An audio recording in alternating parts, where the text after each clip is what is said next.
If there is a restaurant, fast food or otherwise, that holds my heart, it's the one with the golden arch and the creepy clown. I've often wondered why McDonald's decided to permanently social distance themselves from Ronald McDonald, other than the obvious fact that he doesn't look like he should be allowed within 200 feet of the school.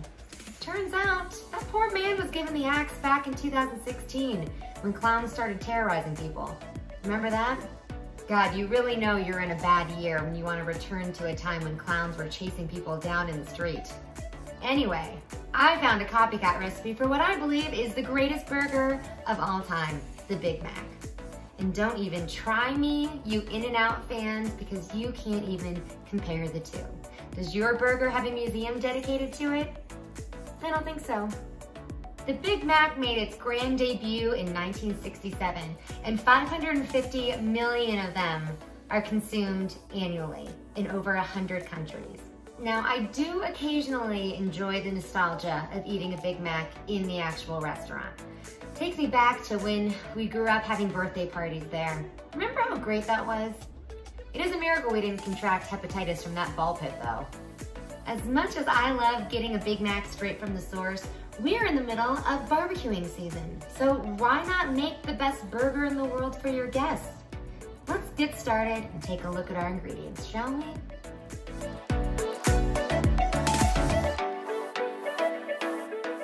To start, I'm going to mix up our super secret Big Mac sauce. And that is comprised of mayo, dill relish, Thousand Island dressing, and a little bit of sugar.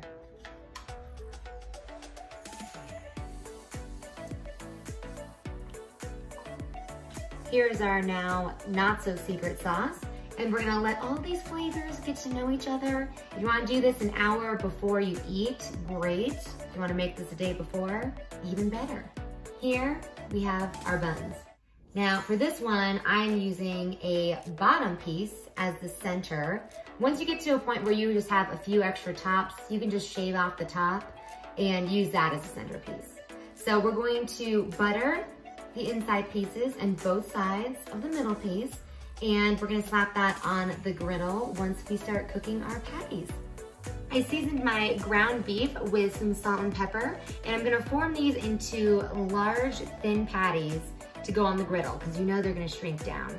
So I've got some butter melting on the griddle, and we're gonna throw these bad boys on there. Look at them go. I'm starting to wish I had a splatter screen large enough for this griddle. We're nearing the end of our cook time, so we're gonna put our buns on carefully.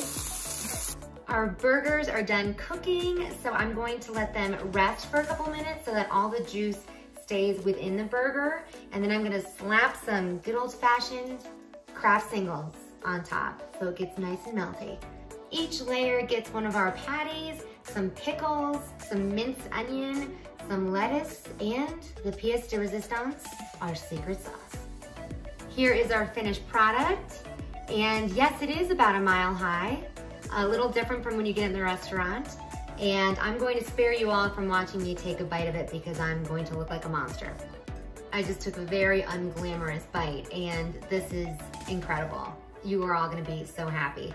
And I can now sleep well knowing that I can have a Big Mac whenever I want it, which is probably a good thing since I'm probably going to be riddled with nightmares tonight after doing all that research on Ronald McDonald.